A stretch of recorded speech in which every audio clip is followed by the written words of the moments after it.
Eli Brennan had spent 3 years perfecting the art of being forgettable, which was harder than it sounded on a colony of 2,000 people where everyone knew everyone's business. But Halcyon Ridge was the kind of place where people came specifically to be forgotten: failed prospectors, ex-military with dishonorable discharges, colonists who'd burned bridges on more civilized worlds. Nobody asked about your past because they didn't want you asking about theirs. Eli fit right in. He worked maintenance on the atmospheric processors that kept the settlement breathing, lived alone in a prefab habitat at the colony's edge where the recycled air tasted like metal and dust, and had successfully avoided meaningful human connection since arriving. It was exactly the life he'd designed after leaving Earth, after the disaster, after realizing that being good at saving people didn't matter when you couldn't save enough of them. The colony itself clung to a rocky plateau on a world officially designated HCR7, but called Halcyon by people with a sense of irony, because there was nothing peaceful about a mining settlement where the wind never stopped and the sun set in shades of rust.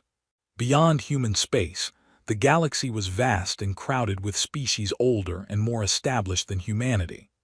The Kelthara were one of them, a warrior culture that had been exploring space when Earth was still figuring out agriculture, known for their combat prowess, their strict codes of honor, and the fact that their elite fighters were legends told in bars across 100 worlds. Eli knew about them the way everyone did, through news feeds, diplomatic reports, and the occasional story from merchants who'd seen their ships. He'd never expected to meet one. Never wanted to, really. His interaction with aliens was limited to the few off-world traders who passed through Halcyon buying ore and selling supplies, and he preferred it that way.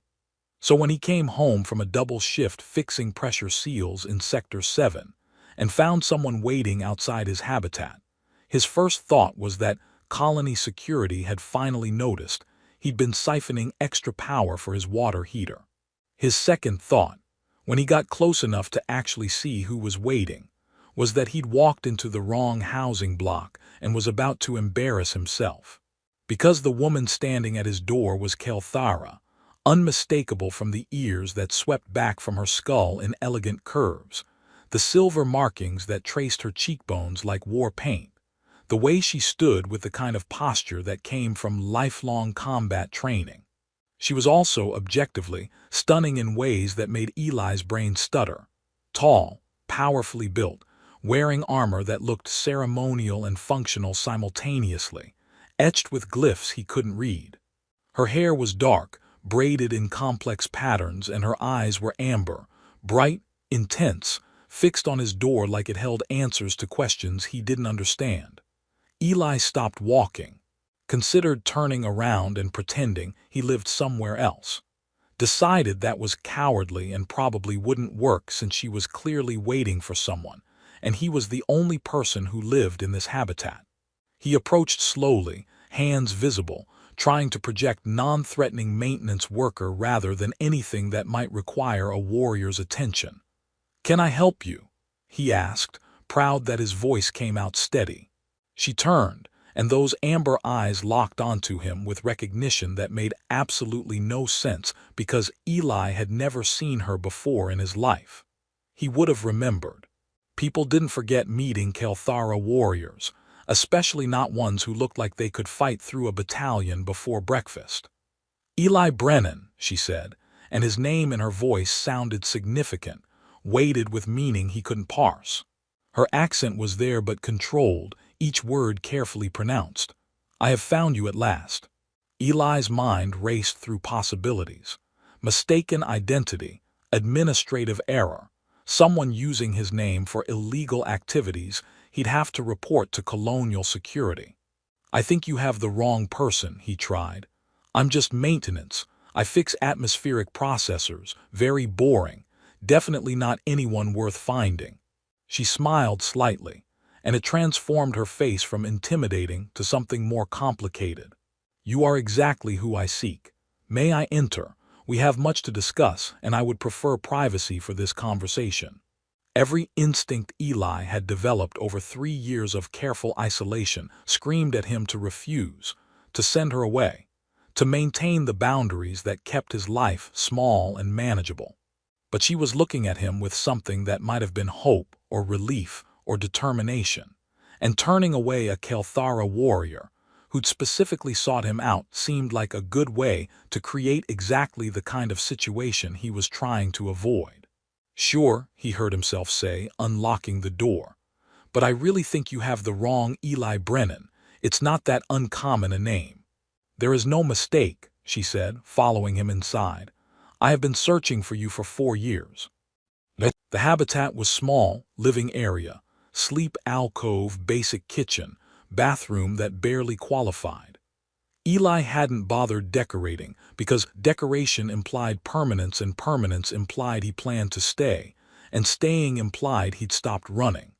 The space was cluttered with repair manuals, tools, empty meal containers, the evidence of someone who lived alone and didn't expect visitors. The Kelthara warrior looked around with an expression Eli couldn't read, then turned back to him with that same intensity. "My name is Kyra Velsharin," she said formally. "First Blade of House Velsharin, champion of 7 territorial wars, ranked among the most skilled warriors in Kelthara history." She paused. "And I owe you my life." Eli blinked. "I'm sorry, what?" 4 years ago, on Earth, in the undercity of the megaplex where you worked emergency response, there was an industrial accident, a facility collapse that trapped workers. You entered the structure despite the danger and pulled survivors to safety." Her voice carried the cadence of someone reciting important history. "One of those survivors was me. You saved my life, Eli Brennan. And by the sacred laws of my people, that debt must be repaid." Memory surfaced slowly, not because it wasn't there, but because Eli had spent years trying not to think about that day, about that disaster, about the people he'd saved and the ones he hadn't. The undercity collapse, illegal workers trapped in substandard conditions. Protocol said wait for hazmat clearance. Eli hadn't waited. He'd gone in with a respirator and a harness and pulled out everyone he could reach, one after another, until the structure groaned and someone dragged him out before the final collapse. He remembered faces in flashes, terrified, injured, covered in dust. He'd gotten them to medical services and moved on because that was the job, because there were always more emergencies, because you didn't dwell on the saves when you were still thinking about the losses. "I don't remember you specifically," Eli admitted. "There were a lot of people that day. You were just—" He stopped. "You were unconscious, weren't you? Woman, mid-20s, bleeding from a head wound, trapped under debris." "Yes." Kyra's voice softened slightly. "I was conducting covert diplomatic work on Earth when the collapse was triggered deliberately to eliminate me. I accepted my death as honorable. And then you appeared through the smoke and refused to let me die." Eli sat down slowly on the edge of his sleeping platform because his legs felt unsteady. "You're saying I accidentally saved a Kelthara diplomat during a disaster I barely remember, and you've been looking for me ever since." "Not a diplomat, a warrior assigned to investigate smuggling operations between our species. And yes." She remained standing, formal, like she was delivering a military report. "By Kelthara sacred law, when someone saves your life at risk to their own, a blood debt is created. It cannot be discharged through payment or service, only through binding. The savior becomes family or consort, because a life given must be answered with life shared." The words hung in the small habitat like something with physical weight. Eli tried to process them, tried to find the angle that made them make sense, tried to figure out if this was some kind of elaborate misunderstanding. "So you came here to, what, adopt me?" "I came to claim you as consort," Kyra said clearly. "If you will accept, I offer you my hand, my strength, my allegiance. By law and custom, by honor and debt, I bind myself to you, Eli Brennan." Eli laughed, couldn't help it, because the situation was absurd, because he was a washed-up responder living in exile on a mining colony, and she was clearly someone important, because this had to be a cultural miscommunication that could be cleared up with proper translation.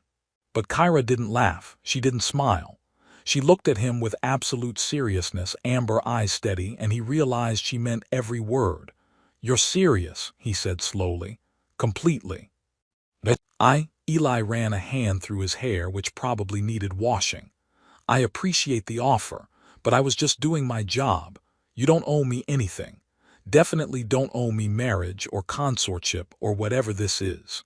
We can just call it even, and you can go back to being a champion warrior, and I'll go back to fixing atmospheric processors."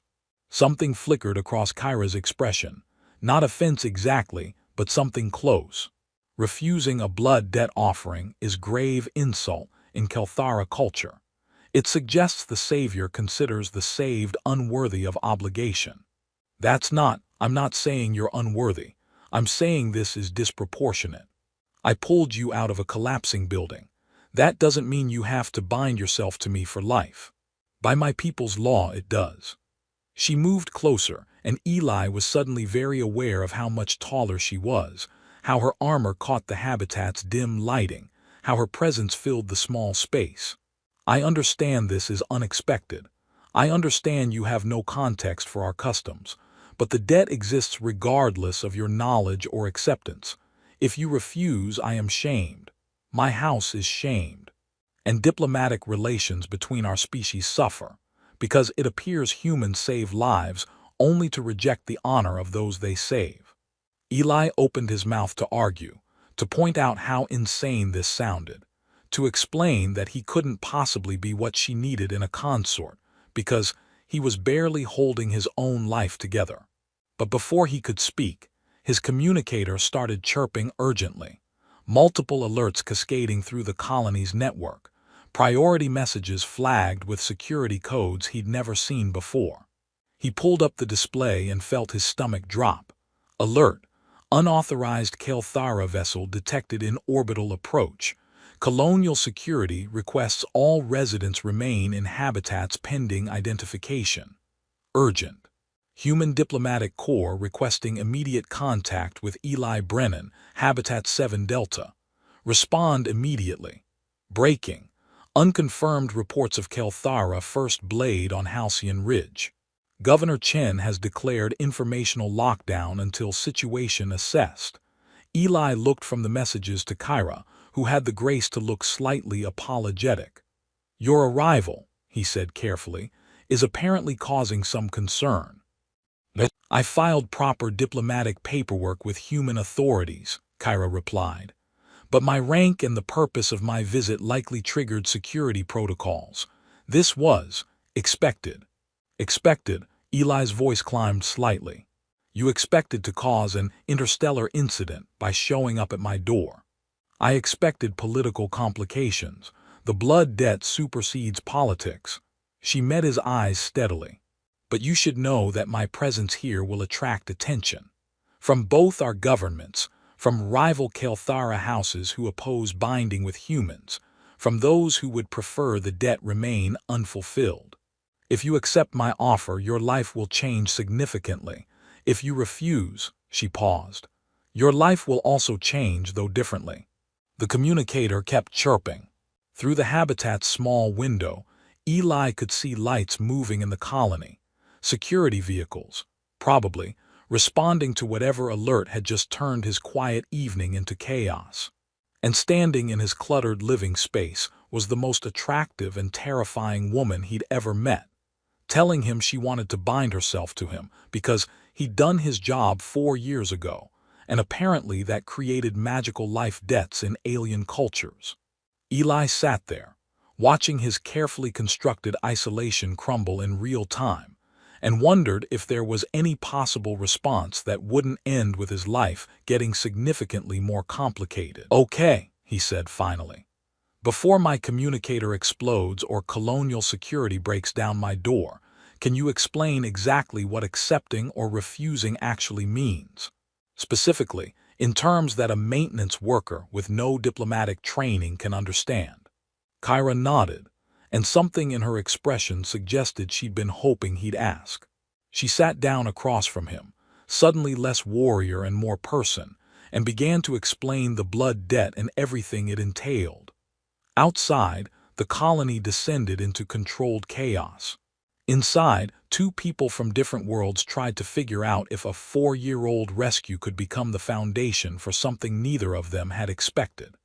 And Eli, listening to her speak, realized that forgetting was about to get a lot harder. The colonial administration building was not designed to handle diplomatic crises, which became immediately obvious when Eli arrived to find 3 separate groups of people, all trying to shout at each other in the lobby. Colonial Administrator Chen, a hard woman in her 60s who'd run Halcyon Ridge for 15 years, stood behind a makeshift security perimeter looking like she regretted every life choice that had led her here. A human diplomatic team had arrived via emergency shuttle and were arguing with local security about jurisdiction.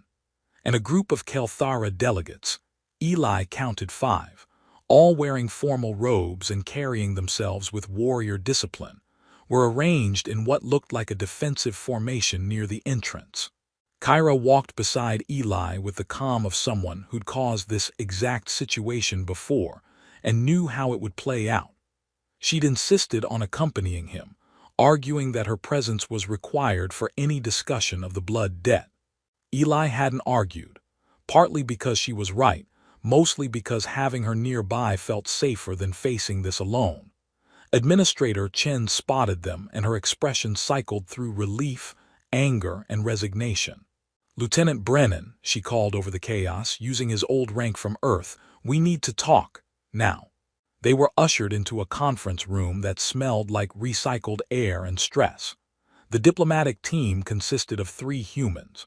Ambassador Akafor, a career diplomat who looked exhausted, Commander Yates from Fleet Intelligence, who looked suspicious, and a cultural liaison named Rivera who kept taking notes.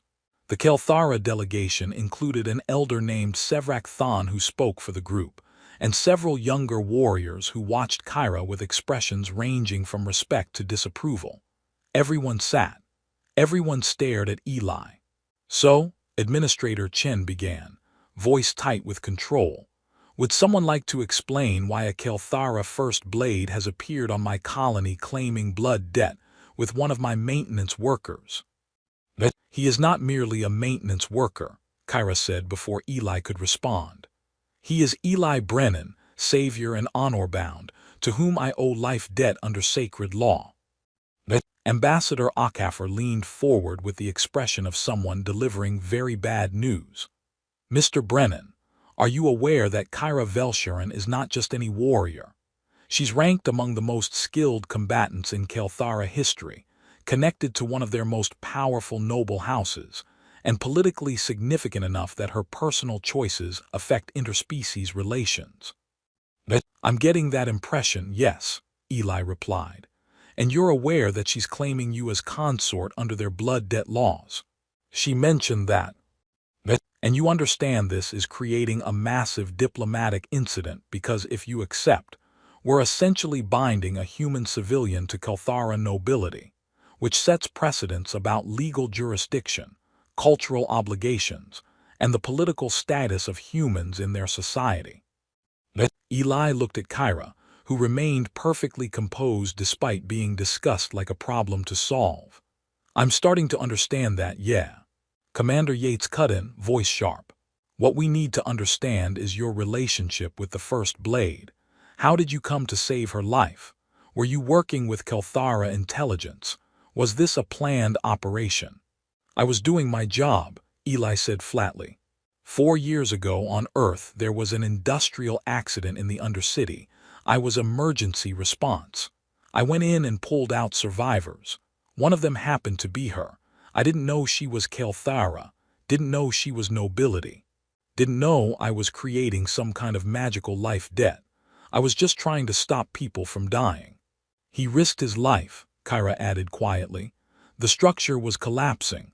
Protocol required waiting for safety clearance. He ignored protocol and entered anyway. Without his intervention, I would have died." Sevrak Thon, the Kelthara elder, spoke for the first time. His voice was deep, resonant, carrying weight. The blood debt is clear under our law. Life given for life saved. The first blade is within her rights to claim the savior as consort. This is not negotiable. Everything is negotiable, Ambassador Okafor countered. Mr. Brennan was acting as a human emergency responder under Earth jurisdiction. He had no knowledge of Kelthara law or cultural obligations. You cannot bind someone to alien legal codes without their informed consent.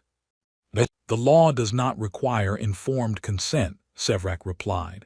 It requires the act itself, life risked for life saved. The savior's knowledge is irrelevant. The debt exists. The argument escalated from there. Humans arguing about autonomy and jurisdiction. Kelthara arguing about sacred tradition and legal precedent. Everyone talking over each other while Eli sat in the middle wondering how pulling someone from a collapsing building had turned into interstellar politics. Kyra remained silent beside him, but he could see tension in her shoulders, the way her hands gripped the edge of the table. Finally, Administrator Chen slammed her hand down hard enough to make everyone stop. Enough. Here's what's going to happen.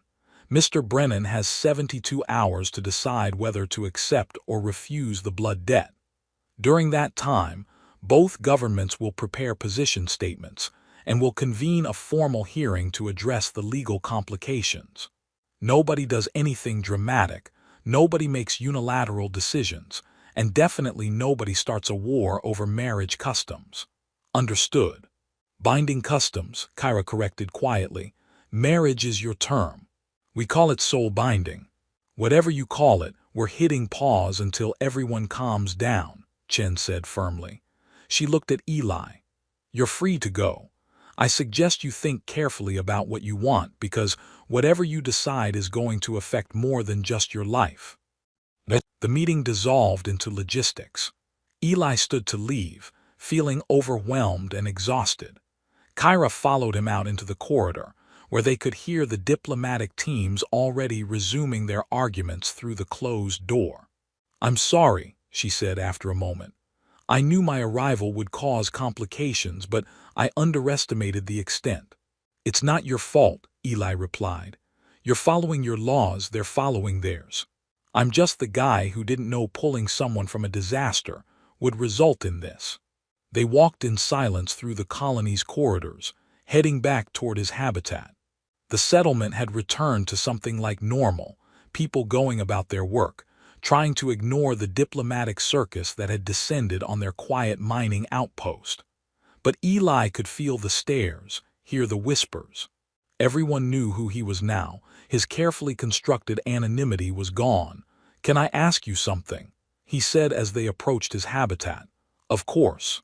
Why does it have to be consort? You said the debt could be discharged through family binding. Couldn't you just, I don't know, adopt me or make me an honorary sibling or something that doesn't involve soul binding? Kyra was quiet for several steps. The nature of the bond depends on the nature of the debt. You risked your life for mine without obligation, without knowing me, without expectation of reward. That creates the deepest level of debt, which can only be answered with the deepest level of binding. Family bonds are for saving kin or allies. Soul binding is for saving strangers who become something more through the act of salvation. That's really complicated. All meaningful things are, she said softly. They reached his habitat and stopped outside. The evening was settling over Halcyon Ridge, the rust-colored sky fading to deep purple. Through the colony's atmospheric dome, stars were beginning to appear distant, indifferent to human or Kelthara problems. I need time to think, Eli said finally. I know, I will respect whatever decision you make. Kyra met his eyes. But you should know something before you decide. I didn't come here only because of duty or law. I came because I've thought about you every day for 4 years. About the man who appeared through smoke and chaos and told me I was going to be fine, that he had me, that I just needed to hold on. You were the first person in my warrior's life who protected me instead of expecting me to protect them. The debt is real, Eli Brennan, but so is my gratitude. So is my desire to know the person who saved me. She turned and walked away before he could respond, moving with that perfect warrior's grace toward wherever the Kelthara delegation had set up temporary quarters. Eli watched her go, then went inside his habitat and sat in the dark, trying to figure out how to make a decision that would change everything no matter what he chose. His communicator chimed. A message from Administrator Chen. Heads up, news feeds have the story. You're going to be famous by morning. Sorry. Eli pulled up the feeds and found his face plastered across multiple networks. Human rescuer CLAIMED by Kelthara warrior, blood debt or political stunt. Maintenance worker BECOMES center of INTERSPECIS crisis. Who is Eli BRNNAN, and why does the galaxy's most attractive warrior want HIM? That last headline made him laugh, which felt inappropriate but also necessary. He was still scrolling through increasingly dramatic coverage when his habitat lost power completely.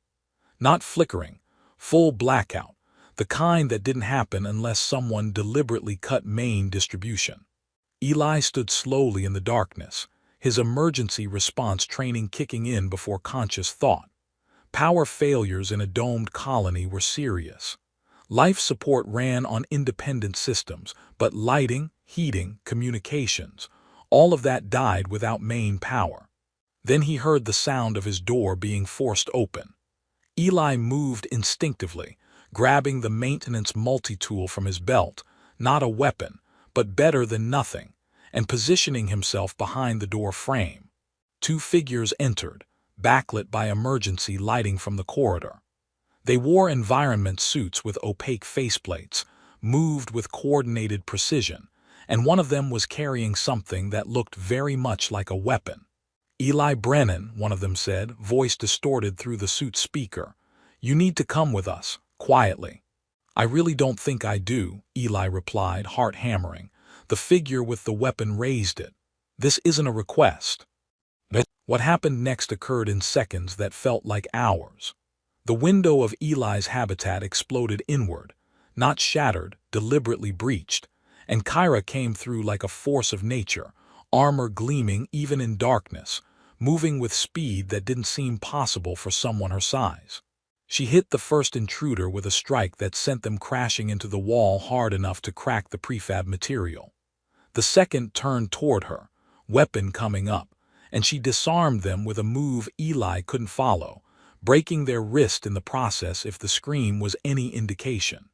The whole confrontation lasted maybe 10 seconds. When it was over, both intruders were on the ground, disarmed and restrained, and Kyra was standing between them and Eli like a living barrier. Are you injured? She asked without turning around. No, Eli managed. I'm what just happened. Assassination attempt, poorly executed but serious. She pulled the faceplate off one of the intruders, revealing a Kelthara warrior, young, expression twisted with pain and something that might have been shame. Sevrak will be disappointed. He was supposed to be controlling the traditionalist faction. Colony security arrived seconds later, flooding the habitat with emergency lighting and armed personnel. Administrator Chen pushed through the crowd, took one look at the scene, and her expression suggested she was seriously considering retirement. Lieutenant Brennan, are you hurt? I'm fine, Eli gestured at Kyra. She stopped them. Of course she did, Chen muttered. She turned to the security team. Take these two into custody, full medical scan, then interrogation. I want to know who sent them and what the plan was. She looked back at Eli. You can't stay here. It's not secure anymore. I will ensure his safety, Kyra said firmly. He stays with me. That's not non-negotiable, Administrator. He is under my protection now. Anyone who wishes to harm him must go through me. Kyra's voice carried absolute certainty, and I promise you no one will. Chen looked like she wanted to argue, but the broken wall and unconscious assailants suggested arguing with Kyra was unlikely to be productive. Fine. But this happens in secure quarters with colony security oversight. and we're having a very serious conversation about appropriate use of force in residential sectors. The next hour was chaos. Statements to security, medical checks, the intruders being hauled away while shouting about tradition and honor, and how humans were corrupting Kelthara sacred law. The power came back on, revealing the full extent of damage to Eli's habitat. The window was destroyed. One wall had structural cracks, and his few possessions were scattered across the floor. "I'm sorry about your home," Kyra said quietly as they surveyed the damage. "It's just a habitat," Eli replied. "I'm more concerned about people trying to kill me." "Commander Thex Rivan," she said, voice tight with controlled anger. "A traditionalist who opposes any binding between Kelthara and humans. He likely ordered the attempt to nullify the debt before you could accept. If you die, the obligation disappears and I remain unbound." She looked at him. "I should have anticipated this. Should have provided security immediately. I failed to protect you. You literally crashed through my window and stopped them in about 5 seconds. I think you protected me pretty effectively. I should have prevented the attempt entirely." She turned away, and Eli saw something he hadn't expected, guilt, sharp and genuine, in the set of her shoulders. "You are in danger because of me. Because I claimed you, because I created a political target. Perhaps the diplomatic team is right.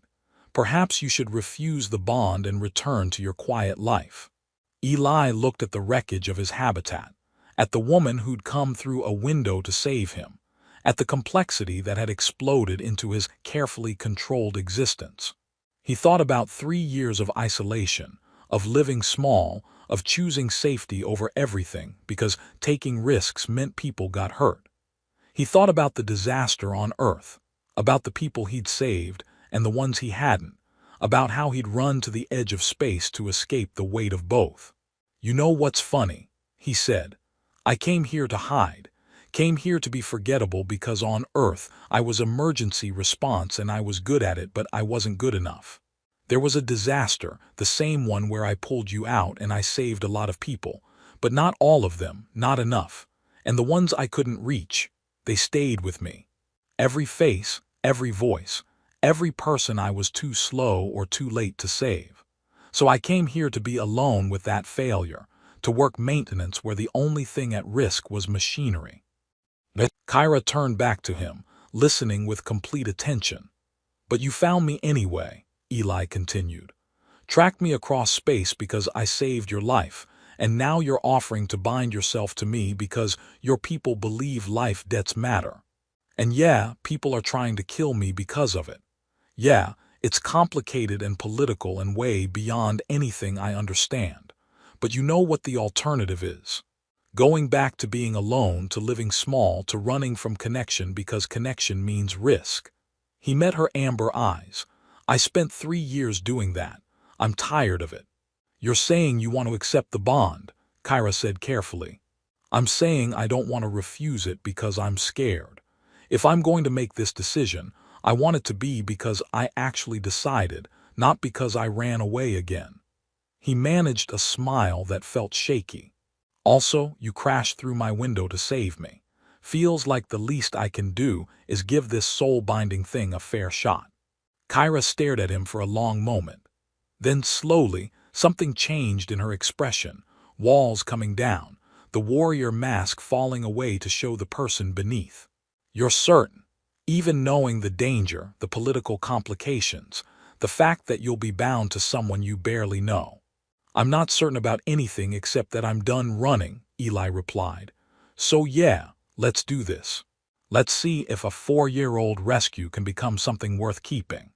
She smiled then, really smiled, not the warrior's mask but genuine warmth and relief, and something that might have been hope. "Then I will protect you, Eli Brennan. From traditionalists, from political enemies, from anyone who thinks they can harm what is mine. You saved me once. Now I save you. That is what consorts do." "Also apparently they crash through windows," Eli added. "Only when necessary," Kyra replied, and her smile widened. "Usually we use doors." The binding ceremony was scheduled for 3 days later. which was apparently rushing things by Kelthara standards, but everyone agreed that waiting longer just gave assassins more opportunities. Eli spent those 3 days learning more about Kelthara culture than he'd ever imagined needing to know, the formal vows he'd need to speak, the ritual significance of different gestures, the social structure he was binding himself into. Kyra was patient, teaching him pronunciation and context, explaining that the ceremony itself was less about romance and more about formal recognition of obligation fulfilled. Kelthara don't marry for love initially, she explained one evening as they reviewed ceremony protocols in the secure quarters colony security had assigned them. We bind for duty, for alliance, for honor. Love, if it comes, develops after the binding. It's considered more stable that way, building affection on the foundation of commitment rather than the reverse. That's very practical and also kind of sad, Eli observed. Is it? Your people bind for emotion and then struggle when emotion fades. We bind for structure and then discover emotion within it. Different approaches to the same goal. Which is? Not being alone, Kyra said softly. Finding someone who stands beside you when everything else fails. They'd fallen into an easy rhythm over the past days. Formal lessons transitioning into actual conversation. Kyra asking about Earth and human culture. Eli asking about Kelthara history and the wars she'd fought. He learned she was 34 by human years, had been training as a warrior since. Why did you become a warrior? He asked one night. Because I was good at it, she replied, and because in Kelthara culture excellence demands pursuit. To have a gift and not develop it is considered wasteful. She paused. But also because warriors protect people. I like that purpose, being the one who stands between danger and those who cannot fight. That's why I became a responder, Eli admitted. Same reason, wanting to be the one who helps. Then we are similar in the ways that matter, Kyra said, and something in her voice made him look up to find her watching him with an expression he couldn't quite read. I am glad the debt brought me to you, Eli Brennan. Even with the complications. The ceremony itself was held in the colony's largest assembly hall, hastily converted into something that could accommodate both Kelthara tradition and human witnesses. Both governments sent delegations, humans led by Ambassador Akafor, Kelthara led by Sevrak Thon and including warriors from multiple houses. Commander Thex Riven had been arrested for ordering the assassination attempt, but his faction still sent representatives to witness an object if they found grounds. Eli wore formal clothes borrowed from colony administration, because he didn't own anything remotely ceremonial. Kyra wore full warrior regalia, armor polished to mirror brightness, ceremonial blades at her hips, her hair braided in patterns that apparently signified she was entering a soul binding of highest honor. She looked stunning and intimidating and completely out of his league, and Eli tried not to think about how many people were watching him bind himself to someone who could probably conquer small planets before breakfast. The ceremony began with Sevrak Thon speaking in formal Kelthara, explaining the blood debt and its significance. Then it was Eli's turn to speak the acceptance vows, words he'd memorized phonetically, promising partnership and mutual protection, acknowledging the debt and his willingness to answer it through binding. His pronunciation was probably terrible, but he meant every word. Kyra responded with the traditional binding vows, offering her strength and allegiance, claiming him formally as consort under the laws of her people. Her voice was steady, clear, carrying through the assembly hall with absolute certainty. Then came the part Kyra had warned him about, the blade offering. She removed one of the ceremonial weapons from her belt, a beautiful piece of craftsmanship that looked both decorative and deadly, and held it horizontally between them.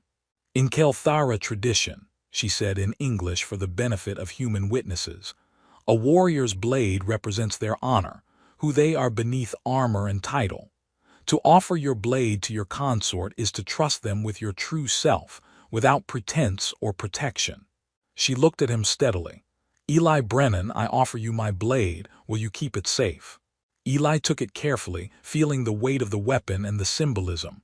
"I will," he said, hoping that was the right response. Kyra smiled. Then she did something he hadn't expected. She removed her helmet, the final piece of armor, and set it aside.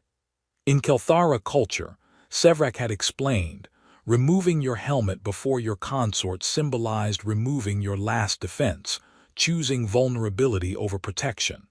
"I trust you with my honor," she said quietly just for him, "with who I am when the warrior mask comes off."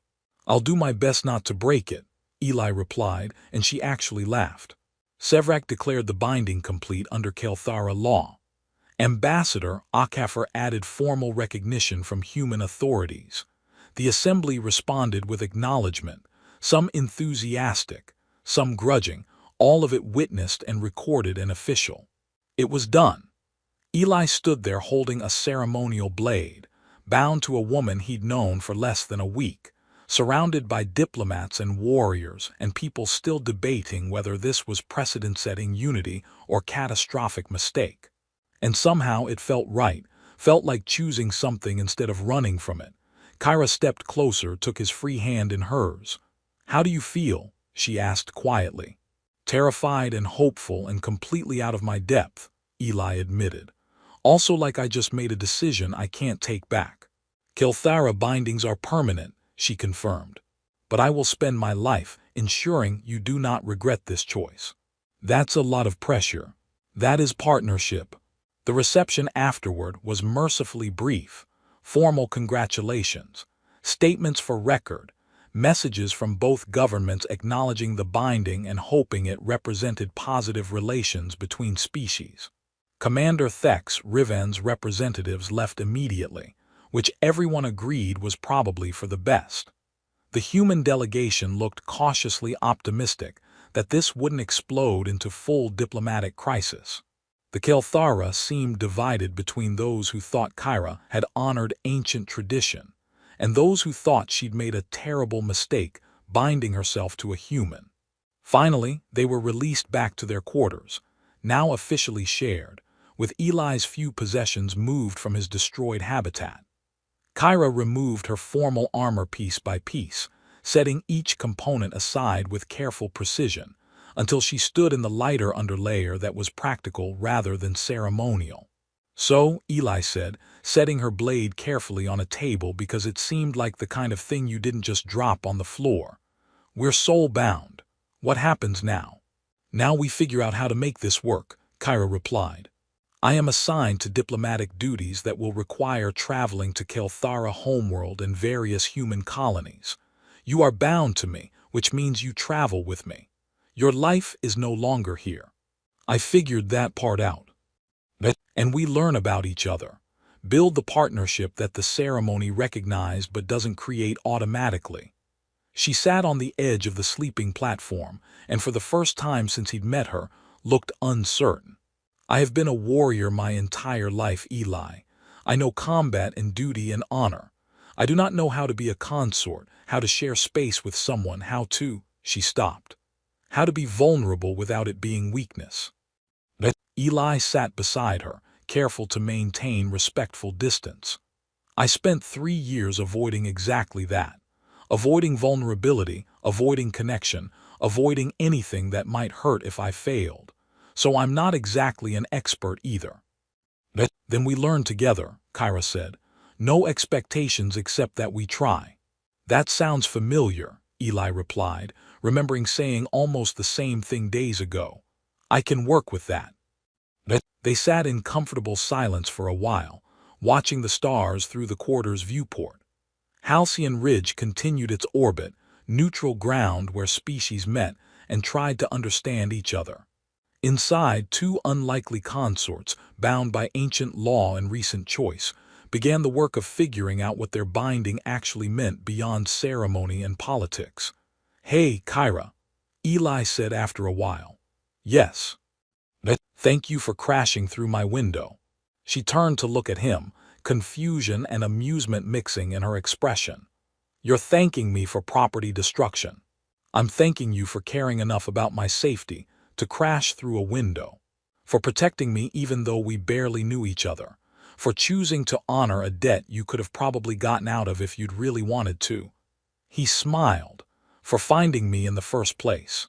Kyra was quiet for a moment, then, "You saved my life when you had no reason to care whether I lived or died. Protecting you is the least I can do."